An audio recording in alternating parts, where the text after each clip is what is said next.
Imparable. Benedetti rompe el silencio y revela el secreto que hundirá a Petro y la primera dama. Lo que están a punto de escuchar cambiará para siempre lo que creían saber sobre el gobierno colombiano. Un hombre que estuvo dentro del círculo más íntimo del poder presidencial está dispuesto a revelarlo todo. Secretos guardados, traiciones planeadas, mentiras sostenidas durante meses. Esta es la historia que nadie quería que ustedes escucharan. Quédense hasta el final porque cada minuto revelará algo que los dejará sin palabras. La sala está iluminada únicamente por una luz fría que cae desde el techo. Armando Benedetti permanece sentado en una silla de madera, la espalda recta, los hombros tensos. Frente a él, sobre una mesa gastada, descansa un micrófono pequeño cuya luz roja parpadea de forma constante. A su izquierda, dos asesores observan cada uno de sus movimientos con una mezcla de preocupación y advertencia silenciosa. Uno de ellos cruza los brazos, el otro sostiene un teléfono celular apagado entre las manos, como si temiera que en cualquier momento llegue una llamada que cambie todo. Él respira hondo. El aire entra y sale de sus pulmones con un control deliberado. No es nerviosismo. Es la preparación de alguien que sabe que lo que está a punto de decir no tiene regreso. Sus ojos se fijan en la luz roja del micrófono como si ese pequeño punto fuera el portal hacia una verdad que ha guardado durante demasiado tiempo. La mandíbula apretada. Los labios secos. Las manos colocadas sobre la mesa con los dedos entrelazados, presionando uno contra otro como si necesitara anclarse físicamente a ese momento. Voy a hablar. Hoy voy a decir lo que nadie más se ha atrevido a decir. Y no me importa quién escuche esto ni qué consecuencias traiga. La voz es firme. No hay duda en ella. Uno de los asesores se mueve incómodo en su silla, abre la boca como si fuera a decir algo, pero él levanta una mano y lo detiene sin siquiera mirarlo. El gesto es claro. No más advertencias. No más consejos sobre lo que debería o no debería decir. Esto es personal. Esto es necesario. Esto es inevitable. Durante meses he cargado con el peso de un silencio que no me corresponde. He visto cómo construyen una imagen que no existe. He sido testigo de reuniones donde las sonrisas se apagan apenas las cámaras dejan de grabar. He escuchado conversaciones que nunca debieron ocultarse. Y hoy, aquí, frente a este micrófono, voy a contarlo todo. Se inclina ligeramente hacia adelante. La luz del techo ilumina las arrugas que rodean sus ojos, marcas del cansancio acumulado. Él sabe que lo que viene no solo afectará su vida. Afectará la de muchos. Pero en este punto, protegerse a sí mismo es lo único que le queda. He servido a este gobierno desde el primer día. Estuve en las reuniones de campaña cuando nadie creía que podíamos ganar. Coordiné estrategias. Hablé con líderes regionales. Moví piezas. Cerré acuerdos. Y cuando ganamos, cuando llegamos al poder, pensé que todo ese esfuerzo significaba algo. Pensé que la lealtad se respondía con lealtad. Me equivoqué. Los dedos se tensan sobre la mesa. La respiración se vuelve más profunda, más controlada. Los asesores intercambian miradas nerviosas, pero ninguno se atreve a interrumpir. Él continúa. Porque lo que vi después de la victoria no fue gratitud. Fue cálculo. No fue colaboración. Fue exclusión. No fue confianza. Fue vigilancia. Y todo comenzó cuando empecé a notar algo que no debía notar. Algo que ellos creían que nadie más veía. Hace una pausa. El silencio se extiende por la sala como una sombra pesada. Él observa sus propias manos, las abre lentamente, las cierra de nuevo. Luego levanta la vista hacia el micrófono. La relación entre el presidente Gustavo Petro y la primera dama Verónica Alcocer no es lo que el país cree. No es lo que se muestra en los eventos oficiales. No es lo que aparece en las fotografías de los periódicos. Es una actuación. Una puesta en escena perfectamente coordinada para sostener una ilusión que ya no existe. Uno de los asesores se pone de pie abruptamente. Armando, eso es peligroso. Si dices eso en público, ellos van a... No me importa lo que ellos hagan. La respuesta es seca, tajante. El asesor se queda inmóvil, sin saber qué más decir. Benedetti vuelve a fijar la mirada en el micrófono. Yo estuve ahí. No estoy especulando. No estoy inventando. Estuve en las reuniones privadas en la casa de Nariño. Vi cómo entraban por separado a las mismas salas. Escuché cómo se comunicaban solo a través de intermediarios. Observé cómo evitaban cruzar miradas cuando no había cámaras presentes. Todo era frío. Todo era distante. Todo era mecánico. Se reclina en la silla, pero sin perder la tensión en el cuerpo. Recuerdo una reunión específica. Era temprano en la mañana.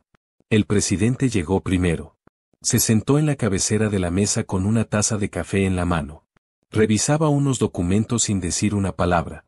5 minutos después llegó ella. No hubo saludo. No hubo preguntas sobre cómo había amanecido. Nada.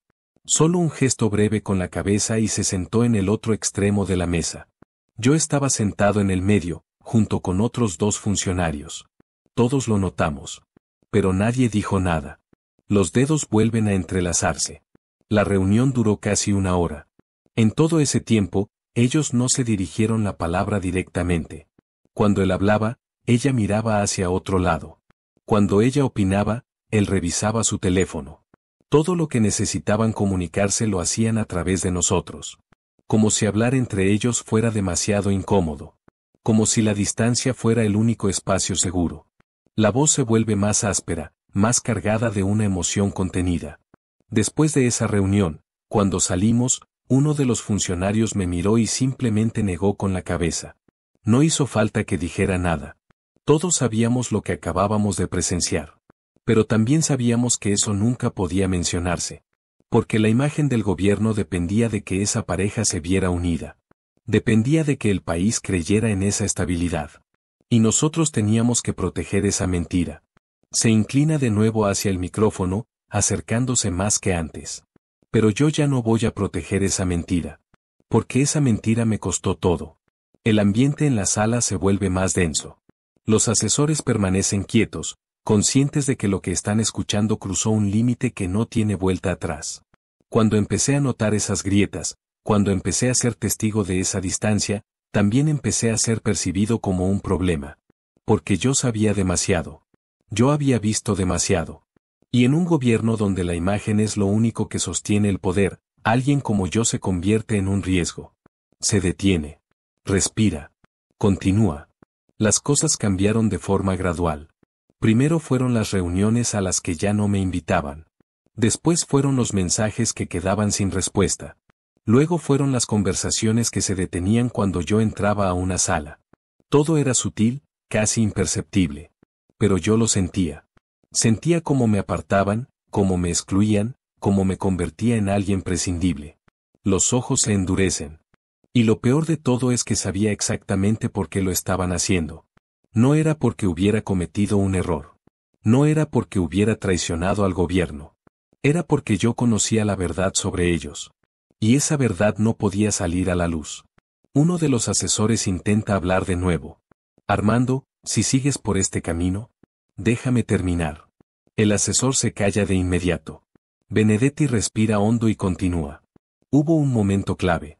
Un momento en el que todo cambió por completo. Fue durante una reunión en el segundo piso de la casa de Nariño.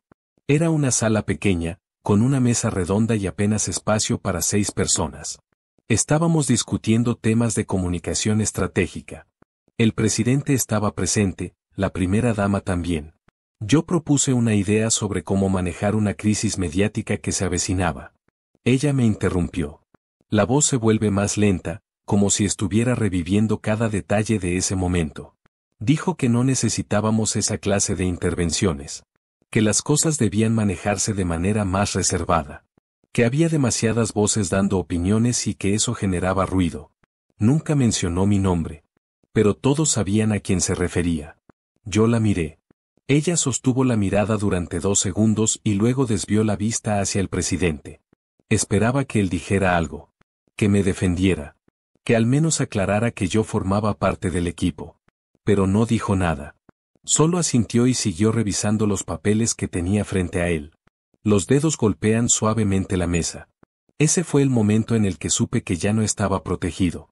Que ya no pertenecía al círculo. Que me habían convertido en un estorbo. Hace una pausa larga. Luego levanta la vista y habla directamente hacia la cámara que está frente a él. Y a partir de ahí, todo empeoró. Porque no solo me excluyeron. Empezaron a atacarme. El tono cambia. Se vuelve más duro, más directo. Empezaron a circular rumores sobre mí. Rumores que no tenían ninguna base. Rumores que claramente venían de adentro del gobierno. Periodistas que nunca se habían interesado en mi trabajo de repente querían entrevistarme. Querían que respondiera a acusaciones que nunca nadie había hecho formalmente. Era evidente que alguien estaba filtrando información. Alguien estaba construyendo una narrativa en mi contra. Se inclina hacia adelante, apoyando los codos sobre la mesa. Y luego vino lo peor. La Corte Suprema ordenó un allanamiento a mi residencia. Llegaron temprano en la mañana. Revisaron cada habitación. Tomaron documentos. Revisaron dispositivos electrónicos. Todo bajo la justificación de una investigación que hasta el día de hoy no ha presentado cargos concretos. La mandíbula se tensa. Pero yo sé por qué lo hicieron. No fue casualidad. Fue presión política. Fue una forma de enviarme un mensaje. De decirme que si no me quedaba callado, las cosas iban a empeorar. Uno de los asesores sacude la cabeza con preocupación. Armando, eso es una acusación muy grave. Es la verdad. La respuesta es inmediata, sin vacilación. Y la verdad es que todo esto comenzó porque yo me negué a mentir. Me negaron que saliera a los medios a decir que todo estaba bien. Que el gobierno estaba unido. Que la pareja presidencial era sólida. Querían que respaldara una mentira que yo sabía que no era cierta. Y cuando dije que no, cuando les dije que no iba a prestarme para eso, fue cuando comenzó mi destrucción. Respira profundo. Los ojos brillan con una mezcla de rabia y dolor contenido. Porque eso es lo que hacen. Cuando alguien deja de ser útil, cuando alguien se convierte en un riesgo, lo eliminan. No físicamente. Políticamente. Mediáticamente. Judicialmente. Te rodean, te presionan, te aíslan, te señalan. Hasta que ya no tienes forma de defenderte. Se reclina en la silla, pero sin perder la intensidad en la mirada. Pero aquí estoy. Y voy a defenderme. Porque tengo información. Tengo documentos. Tengo registros. Tengo pruebas de todo lo que estoy diciendo. Y si es necesario, voy a mostrarlas todas. Uno de los asesores se pone de pie de nuevo, nervioso. Armando, piensa en las consecuencias. Si haces esto público, ya las pensé. Y estoy dispuesto a asumir lo que venga. Porque lo que no voy a hacer es quedarme callado y dejar que me destruyan sin decir una palabra. El silencio vuelve a llenar la sala. Los asesores intercambian miradas tensas. Benedetti observa el micrófono durante unos segundos antes de continuar. Voy a explicar algo más. Algo que quizá muchos han sospechado pero nadie se ha atrevido a confirmar. La voz se vuelve más grave. La ruptura entre el presidente y la primera dama no es reciente. Lleva meses. Quizá más de un año. Y esa ruptura ha afectado todas las decisiones del gobierno. Porque cuando dos personas que deberían estar trabajando juntas no se hablan, no se coordinan, no confían el uno en el otro, todo el sistema se resiente. Se inclina hacia adelante de nuevo. Yo fui testigo de reuniones donde las decisiones se tomaban sin consultar a la otra parte. Donde él daba una instrucción y ella daba otra completamente distinta. Donde los equipos no sabían a quién hacerle caso. Y todo eso generaba caos. Generaba desorden. Generaba ineficiencia. Los dedos vuelven a golpear la mesa suavemente. Pero hacia afuera, todo tenía que verse perfecto. Todo tenía que parecer coordinado. Y para mantener esa ilusión, necesitaban que personas como yo no hablaran. Necesitaban silencio. Necesitaban obediencia. Y cuando no la obtuvieron, decidieron que era más fácil eliminarme. Hace una pausa larga, luego continúa con un tono más calmado pero igualmente firme. Hay algo más que necesito decir. Algo que va más allá de lo político. Los asesores lo miran con atención, como si intuyeran que lo que viene será aún más delicado. La primera dama tiene un poder real en el gobierno. No es una figura simbólica. No es solo la esposa del presidente. Ella toma decisiones. Influye en nombramientos. Coordina estrategias. Y eso, en sí mismo, no sería un problema si hubiera transparencia. Pero no la hay. Porque oficialmente, ella no tiene un cargo. No tiene responsabilidades formales. Sin embargo, mueve hilos que afectan a todo el país. La voz se vuelve más cortante. Y cuando alguien como yo cuestiona eso, cuando alguien señala esa anomalía, se convierte en un enemigo. Porque cuestionar su poder es cuestionar la estructura misma del gobierno. Se reclina de nuevo, cruzando los brazos sobre el pecho.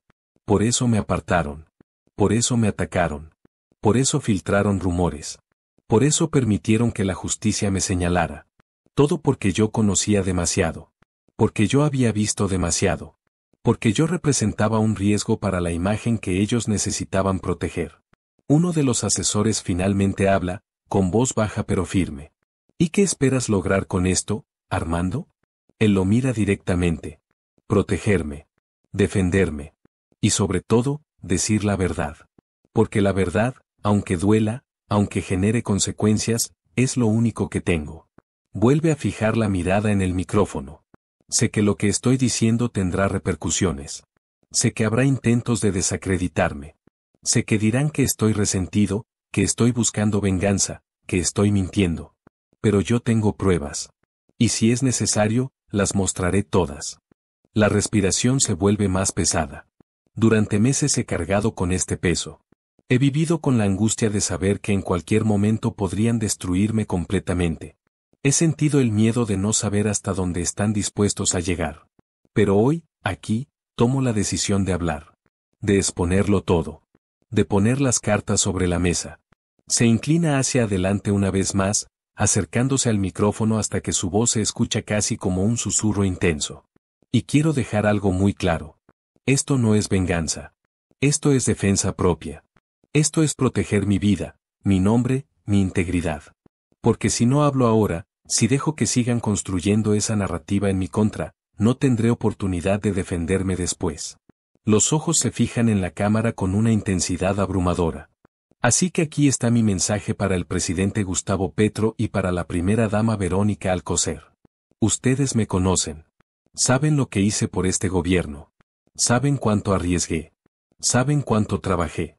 Y también saben que lo que estoy diciendo es verdad. La voz se vuelve más firme, más desafiante. Pueden intentar desacreditarme. Pueden seguir filtrando rumores. Pueden usar todos los recursos del Estado para presionarme. Pero ya no me voy a quedar callado. Ya no voy a cargar solo con el peso de sus secretos. Ya no voy a proteger una mentira que me está destruyendo. Hace una pausa larga, respirando profundo. Y al país quiero decirle esto. Lo que ven en las noticias, lo que ven en los eventos oficiales, lo que ven en las fotografías, no siempre es la realidad. Hay cosas que ocurren detrás de las cámaras. Hay decisiones que se toman en silencio. Hay conflictos que se ocultan para mantener una imagen. Se reclina en la silla, cruzando las manos sobre la mesa. Yo fui parte de ese sistema. Fui parte de esa maquinaria. Y hoy, por primera vez, estoy hablando desde afuera. Estoy contando lo que vi. Lo que viví. Lo que sufrí. Los asesores permanecen en silencio absoluto. La tensión en la sala es palpable. Sé que hay quienes dirán que no debí hablar. Que debí guardar silencio. Que debí ser leal. Pero la lealtad es recíproca. Y cuando te traicionan, cuando te abandonan, cuando te convierten en un objetivo, esa lealtad se rompe. La voz se quiebra ligeramente, pero se recompone de inmediato. Yo confié en ellos. Trabajé para ellos. Los defendí cuando otros los atacaban. Y a cambio, recibí abandono. Recibí traición. Recibí persecución. Se pone de pie lentamente, apoyando las manos sobre la mesa. Pero aquí estoy. Y no voy a caer sin hablar. No voy a dejar que me destruyan sin decir la verdad. Mira directamente a la cámara. Esta es mi verdad. Y el país tiene derecho a escucharla. La grabación continúa durante unos segundos más en silencio. Luego, él apaga el micrófono con un movimiento firme. Los asesores lo miran sin saber qué decir. Uno de ellos finalmente habla. Esto cambia todo, Armando. Él asiente, sin mostrar arrepentimiento. Lo sé. Pero ya no había otra opción. Sale de la sala con pasos firmes, dejando atrás el micrófono, la grabación, y el peso de un silencio que finalmente rompió. Los días siguientes al testimonio de Benedetti fueron caóticos. Los medios de comunicación estallaron con la noticia. Las redes sociales se inundaron de opiniones divididas. Algunos lo llamaron valiente. Otros lo acusaron de traidor. Pero nadie pudo ignorar lo que había dicho. Dentro del gobierno, la reacción fue de conmoción. Reuniones de emergencia se llevaron a cabo en la casa de Nariño. Asesores de comunicación trabajaban día y noche para controlar el daño. Pero la grieta ya estaba abierta. Y las preguntas eran inevitables. ¿Es cierto que la relación entre el presidente y la primera dama está rota? ¿Hubo realmente una operación para silenciar a Benedetti? ¿Qué pruebas tiene él para respaldar sus acusaciones? El gobierno emitió un comunicado oficial negando todas las afirmaciones. Calificaron el testimonio de Benedetti como una campaña de desprestigio motivada por resentimiento personal. Dijeron que las investigaciones en su contra eran legítimas y no tenían ninguna motivación política. Pero el daño ya estaba hecho. Porque Benedetti no solo había hablado. Había prometido mostrar pruebas. Y esa promesa mantenía a todos en suspenso. Una semana después de la grabación, Benedetti apareció en un programa de televisión en vivo. Esta vez no estaba solo en una sala cerrada. Estaba frente a millones de televidentes. Y llevaba consigo una carpeta. El entrevistador lo recibió con cautela. ¿Está preparado para respaldar lo que dijo? Benedetti asintió. Estoy preparado. Abrió la carpeta y sacó varios documentos. Mensajes de texto. Correos electrónicos. Registros de reuniones. Fotografías. Todo cuidadosamente organizado. Esto es solo una parte de lo que tengo. Pero es suficiente para demostrar que lo que dije no es una invención. Mostró un mensaje de texto enviado desde un número que, según él, pertenecía a un asesor cercano a la primera dama. En el mensaje se leía claramente una instrucción para excluirlo de una reunión clave. Mostró un correo electrónico donde se discutía la necesidad de manejar su imagen pública de forma negativa para distraer de otros problemas internos. Mostró fotografías de eventos oficiales donde, según él, podía verse claramente la distancia física y emocional entre el presidente y la primera dama.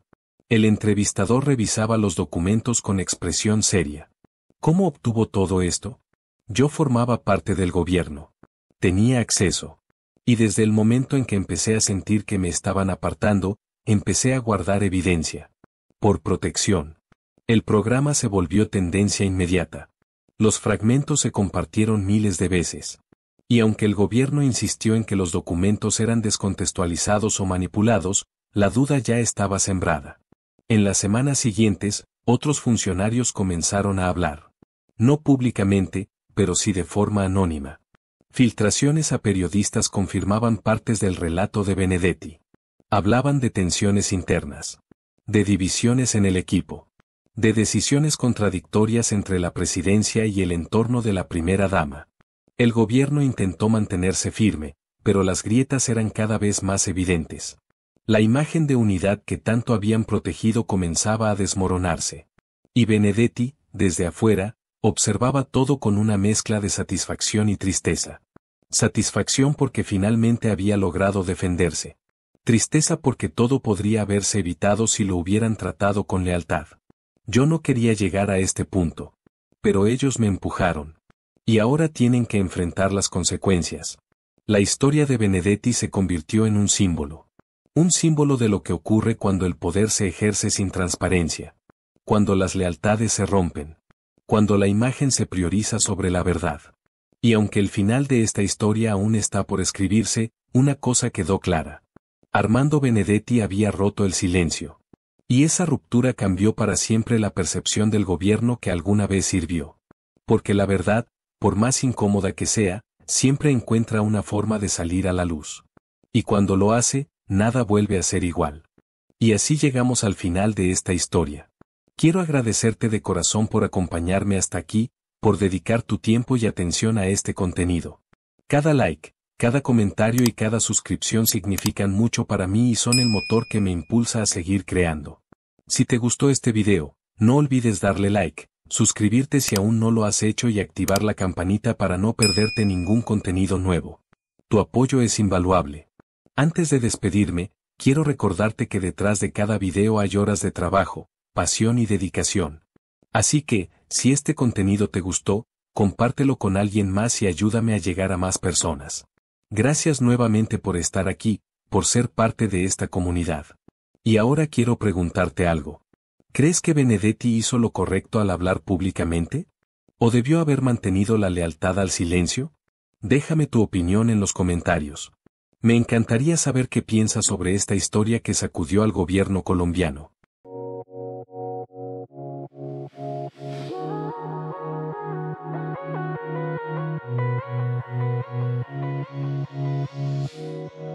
And I